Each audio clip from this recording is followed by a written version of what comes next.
શ્રી વલ્લભ રૂપ ગુરુએ આપણને સદમાર્ગે વાળ્યા. આમ અનેક ભટકી ગયેલા જીવોને શ્રી વલ્લભે શરણમાં લઈ પ્રભુની લીલાની પ્રાપ્તિ કરાવી, પૃથ્વી પરિક્રમા કરી. આપનો પરિશ્રમ જો, પહેલી પરિક્રમા 9 વર્ષમાં પૂરી કરી, બીજી પરિક્રમા આપે 5 વર્ષમાં પૂરી કરી, અને ત્રીજી પરિક્રમા આપે 4 વર્ષમાં પૂરી કરી. જે તો 18 વર્ષ તો કેવલ ભારતનું ભ્રમણ કરવામાં આપે સમય લગાડ્યો છે. અને 500 વર્ષનો એ સમય આ પાકી સડકો કે રાજમાર્ગો નહીં હતા, કોઈ શહેરો નહીં હતા, કાચા માટીના પથરાળા માર્ગમાં વચ્ચે જંગલો આવે, હિંસક પશુનો ભય, ચોર ડાકુઓનો ભય. અરે આજે હાઈટેક સાધનો થઈ ગયા. એર કન્ડિશન કારમાં પણ તમે 50-100 કિલોમીટરનો પ્રવાસ કરો ને તોય થાક લાગે. ખુલ્લા ચરણારવિંદથી એ સમયમાં સમગ્ર ભારતનું ભ્રમણ કર્યું. પર્વતો આવ્યા, વન આવ્યા. આજે પણ કેટલાય બેઠકજીના સ્થાનો એવા છે કે આજે પણ આપણા માટે જવું દુર્ગમ છે. ત્યાં એ સમયમાં કેવી સ્થિતિ હશે વિચારો. શ્રી મહાપ્રભુજી તો વસ્તુતઃ કૃષ્ણ એવા છે. શ્રી મહાપ્રભુજી જો ધારત તો એક જ સ્થાનમાં મઠ કે આશ્રમ કે કંઈ બનાવી અને પોતાના પ્રમેય બળથી દરેક દૈવી જીવોને પોતાના શરણમાં ખેંચી શકતા હતા, પણ એવું ના કર્યું. એ તો મર્યાદા થાય. કૃપાનિધિ છે એટલે સતત દૈવી જીવોના ઉદ્ધાર માટે પ્રયત્નશીલ છે.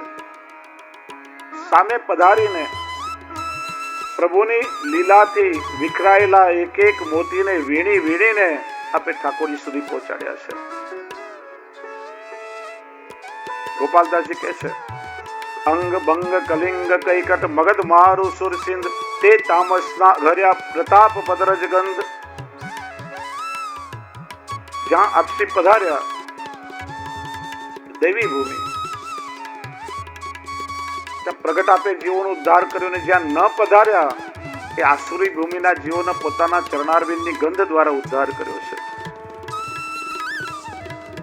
ગંગા સાગર સુધી આપ પધાર્યા, પણ પછી બંગાળની જે તામસી ભૂમિ હતી ત્યાં ન પધાર્યા તો કે છે એવી સુગંધ શ્રી મહાપ્રભુજીના ચરણારવિંદમાંથી પ્રસરી અનેક જીવોનો ઉદ્ધાર થઈ ગયો. જો આ ભારત, પાકિસ્તાન, બાંગ્લાદેશ, અફઘાનિસ્તાન, બર્મા, ચાઇના બોર્ડરો હવે બધી પડી. એ સમયમાં આવી કોઈ બોર્ડરો નહીં હતી, સરહદો નહીં હતી. શ્રી મહાપ્રભુજીની ભારત યાત્રાને આપણે પૃથ્વી પરિક્રમા કહીએ છીએ. પૃથુ રાજાએ પૃથ્વીનું દોહન કર્યું અને પૃથુના નામ પરથી આ ધરાનું નામ પૃથ્વી થયું છે. જ્યાં જ્યાં શાસ્ત્રમાં પૃથ્વી શબ્દ છે એનું તાત્પર્ય ભારત સાથે છે.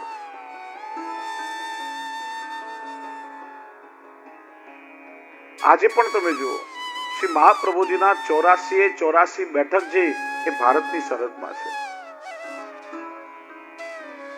એમ કહી શકાય કે શ્રી મહાપ્રભુજી તો ત્રિકાલ જ્ઞાની હતા, આર્ષદ્રષ્ટા હતા. આપે વિચાર્યું કે જે ભૂમિ ભવિષ્યમાં ભારતની બહાર ચાલી જશે એ આસુરી ભૂમિમાં આપે પોતાના ચરણ પધરાવ્યા જ નથી.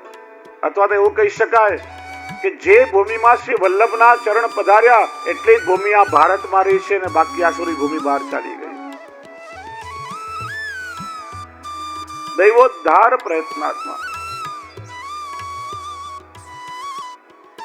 શ્રી મહાપ્રભુજી સતત દૈવી જીવોના ઉદ્ધાર માટે પ્રયત્નશીલ છે. એમ શ્રી ગુસાઈજી આજ્ઞા કરી, કેવલ સ્મરણ માત્રથી જેઓ દૈવી જીવોના સંસારના સમગ્ર તાપને હરી લે છે, ત્રિવિધ તાપને હરનારા છે, એની આરતીનું હરણ કરે છે, એવા કૃપાળુ શ્રી વલ્લભ છે. શ્રી મહાપ્રભુજીનું નામ વીર ધર્મ સૂચક છે. સ્મૃતિ એટલે સ્મરણ માત્ર એટલે ફક્ત સાનિધ્યની પણ જીવોને જરૂર નથી. જ્યાં શુદ્ધ હૃદયથી શ્રી વલ્લભના જીવો આપનું સ્મરણ માત્ર કરે, સ્મરણ માત્રથી એના આદિ વ્યાધિ ઉપાધિ એટલે આધિભૌતિક આધ્યાત્મિક અને આધિદૈવિક પાપ તાપ અને સંતાપ બધું શ્રી વલ્લભ હરી લેશે.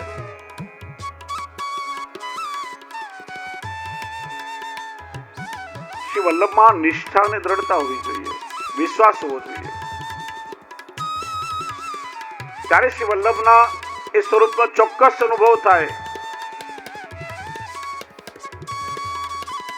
આરતી નાશન શ્રી ગોકુલનાથજીએ ટીકામાં બતાવ્યું કે ભગવદીઓની આરતી કેવા પ્રકારની હોય. લૌકિક મનુષ્યોની આરતી જુદી હોય અને ભગવદીઓની આરતી જુદી. જો આરતી શબ્દના ઘણા બધા અર્થ છે. આરતી એટલે ઝંખના, આરતી એટલે કોઈ વસ્તુ માટેનો બળાપો, આરતી એટલે હૃદયનું ખેંચાણ, આરતી એટલે હૃદયનો તાપ ક્લેશ, આરતી એટલે મનનો ઉત્પાદ. આરતી શબ્દના અનેક અર્થો છે. લૌકિક મનુષ્યોની આરતી લૌકિક વસ્તુઓ માટે હોય અને ભગવદીઓની આરતી એ ભગવત સંબંધી હોય છે. અહીં કે છે આરતી એટલે ત્રણ પ્રકારના તાપ, આધિભૌતિક આધ્યાત્મિક અને આધિદૈવિક. આધિભૌતિક આરતી એટલે મને ઘર ક્યારે મળે, મને વર ક્યારે મળે, મને કન્યા ક્યારે મળે, મને સંતાન સુખ ક્યારે મળે, મારા ઈચ્છિત પદાર્થો ક્યારે મળે. જીવ આ જગતની ઝંખના કરતો હોય એ લૌકિક આરતી છે અને ભગવદીઓ હંમેશા ભગવાનની ઝંખના કરે છે. આધ્યાત્મિક આરતી પ્રભુનું સ્મરણ કરવાથી જીવની લૌકિક લાલસા નાશ પામે છે. લૌકિક ઈચ્છાઓ છૂટી જાય, પ્રભુમાં મન લાગે. શ્રી ગોકુલનાથજીને આધ્યાત્મિક આરતી બતાવે છે અને આધિદૈવિક આરતી. બસ મારા પ્રભુ મને ક્યારે મળશે, ક્યારે મારા પ્રભુનું દર્શન થશે. શ્રી મહાપ્રભુએ જયારે આસુર્યામો લીલા કરી અને શ્રી વલ્લભના સ્વરૂપના પ્રગટ દર્શન ન થતા જે દૈવી જીવોને અલૌકિક દુઃખ થયું, મારા શ્રી વલ્લભ નિજધામ પધાર્યા. એ આરતીને શ્રી ગોકુલનાથજી આધિદૈવિક આરતી ગણાવે છે. આરતી જગવાનો અર્થ એ થાય કે આપણા જગતમાંથી બહાર નીકળીએ. જગદીશની ઝંખના હૃદયમાં જાગે, એનું નામ છે આરતી. સત્સંગ, વચનામૃત, કથા શ્રવણ આ બધા દ્વારા અંતર શુદ્ધ થાય છે અને ત્યારે એવી અલૌકિક આરતી જીવના હૃદયમાં પ્રગટ થાય છે. સગડી સળગાવી હોય ને ત્યારે કોલસાની વચ્ચે પેલો કપડાનો કાકડો સળગાવી અને મૂકવો પડે, પછી જોરથી પંખાથી હવા કરવી પડે, ત્યારે સગડી પેટે, ત્યારે અગ્નિની જ્વાળાઓ વધે. એમ આપણા વલ્લભ સંબંધી જે વસ્તુઓ છે એના સંસર્ગમાં આપણે આવીએ, એમનું સ્મરણ જ્યારે થાય ત્યારે આરતી વધે છે. શ્રી ગોકુલનાથજી સમજાવે છે કે જીવ જ્યારે બ્રહ્મ સંબંધ લે છે, જો વૈષ્ણવની આરતી કેવી હોય, બ્રહ્મ સંબંધ લે, નવો જીવ છે જે તો પુષ્ટિ માર્ગમાં પ્રવેશ કર્યો છે. આજે તો બ્રહ્મ સંબંધ લીધા પછી પાછું ફરીને જોતાય નથી.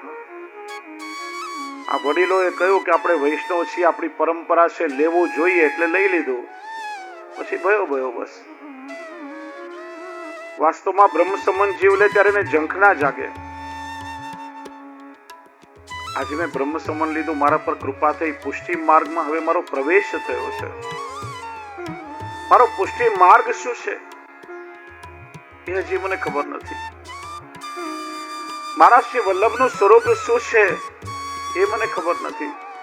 આ પુષ્ટિ માર્ગનું પરમ ફલ શું છે, આ પુષ્ટિ માર્ગના સાધનોની મને ખબર નથી. આ બધું મને ક્યારે સમજાશે? ક્યારે આ બધું હું જાણીશ? આ જીવની પ્રથમ ઝંખના છે. જો વૈષ્ણવ બ્રહ્મ સંબંધ લીધા પછી આવી ઝંખના મનમાં ન જાગે તો સમજો કે હજી કૃપા બરાબર થઈ નથી. હજી આપણે પ્રગાઢ નિદ્રામાં ઊંઘીએ છીએ. વૈષ્ણવને ઝંખના જાગવી જોઈએ. હું મારા માર્ગને સમજુ. મારા ઈષ્ટ કોણ છે? મારા આચાર્ય શ્રી વલ્લભનું સ્વરૂપ શું છે? મારા સ્વમાર્ગી સિદ્ધાંતો શું છે? વૈષ્ણવ તરીકે મારું કર્તવ્ય શું છે? આ બધું જાણવાની ઝંખના નિરંતર વૈષ્ણવમાં હોવી જોઈએ. એ આરતી વૈષ્ણવમાં હોવી જોઈએ. ક્યારે શ્રી વલ્લભના ગ્રંથોને સમજો, ક્યારે મને સેવાનો અધિકાર મળે અને પ્રભુની સેવામાં પ્રવૃત્ત થવું. કૃષ્ણદાસ મેઘનની વાર્તામાં આવે છે કે શ્રી વલ્લભના ચરણના અનન્ય અનુરાગી હતા.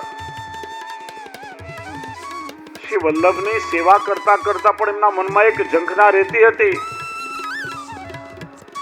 કે મને પુષ્ટિ માર્ગનું જ્ઞાન થાય, આ પુષ્ટિ માર્ગ મારા હૃદયમાં સ્થિર થાય. શ્રી મહાપ્રભુજી પાસે કૃષ્ણદાસ મેઘને 3 વાર વરદાન માંગ્યું છે. કૃપાનાથ, મારા પર કૃપા કરો કે આ પુષ્ટિ માર્ગ હૃદયારૂઢ થાય. જો આનું નામ જ કૃપા માર્ગ છે વૈષ્ણવ.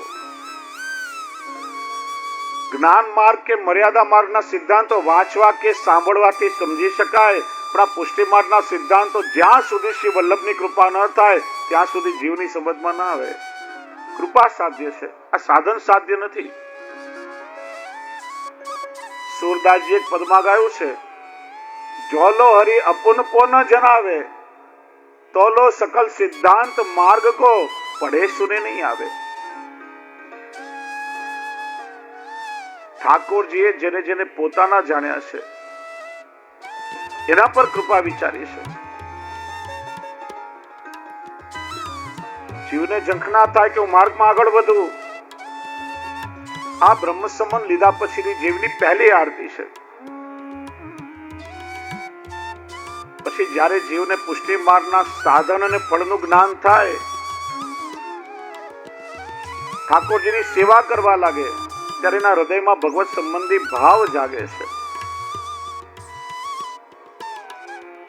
ફરી એ જીવને હૃદયમાં આરતી થાય, એ પ્રભુ આપ તો દેવોને પણ દુર્લભ છો, આપના દર્શને દેવને દુર્લભ છે, અને આપ તો શ્રી વલ્લભની કાનીથી સાક્ષાત પ્રગટ સ્વરૂપે મારા ઘરમાં બિરાજો છો. તો આપના ગ્વાલ બાલો સાથે ખેલતા હતા. વ્રજ ભક્તોને જે સુખ આપ્યું એ સુખ મને ક્યારે મળશે? પ્રભુ આપ મારી સાથે ક્યારે ખેલશો? 84,252 વૈષ્ણવ પાસે આપ માગી માગીને રોકતા હતા. આપ એમને અનુભવ જતાવતા હતા. મારી પાસે ક્યારે માગી માગીને રોકશો? આવી આરતી વૈષ્ણવને થાય.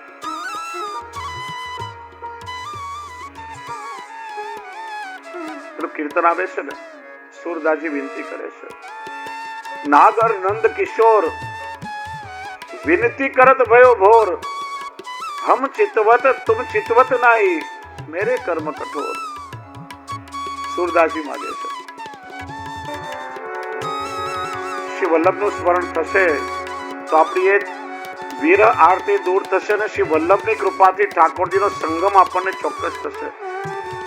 એટલા માટે પુષ્ટિ માર્ગી સેવા પ્રકારમાં ઠાકોરજીને જગાડતા પહેલા પણ શ્રી વલ્લભનું પદ ગવાય છે, અને ઠાકોરજીને પોળાડ્યા પછી પણ શ્રી વલ્લભના પદનું ગાન થાય છે. શ્રી ગુસાઈજી સમજાવે છે કે ઠાકોરજીને મેળવવા માટેનો જે વિરહ તાપ છે એ વધારવા, એ આનંદ અનુભવવા માટે શ્રી વલ્લભની કૃપા જરૂરી છે. જ્યારે જીવ શ્રી વલ્લભનું સ્મરણ માત્ર કરે છે ત્યારે શ્રી વલ્લભની કૃપાથી એની આરતીનો નાશ થાય છે.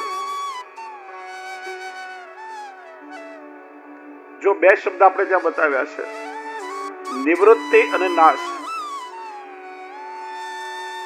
સર્વ દોષ નિવૃત્તિ, દોષોની નિવૃત્તિ અર્થાત પાણી પર લીલ હોય, લીલ એ જલનો દોષ છે. તમે હાથથી લીલને હટાવી લો, એ જલ શુદ્ધ ચોખ્ખું થયું, પીવાલાયક થયું, અર્થાત એનો દોષ દૂર થયો, પણ લીલનું અસ્તિત્વ છે નાશ નથી થયો. એમ બ્રહ્મ સંબંધ લેવાથી દોષોની નિવૃત્તિ થઈ અને ભગવત સેવા કરતા કરતા એનો નાશ થશે. અહીંયા તો આરતીનો નાશ કયો છે. ગોપાલદાસજી કે છે, લક્ષ્મણ સુત શ્રી વલ્લભરાયજી, સ્મરણ કરતા દુષ્કૃત જાયજી, કલિજન તરવા નહીં અવર ઉપાયજી, યજ્ઞ પુરુષ હરિના શ્રુતિ ગુણ ગાયજી. શ્રી વલ્લભ પ્રભુ છે. દામોદરદાસ સરસાણીજીનો પ્રસંગ છે. વિક્રમ સંવત 1546 નો સમય,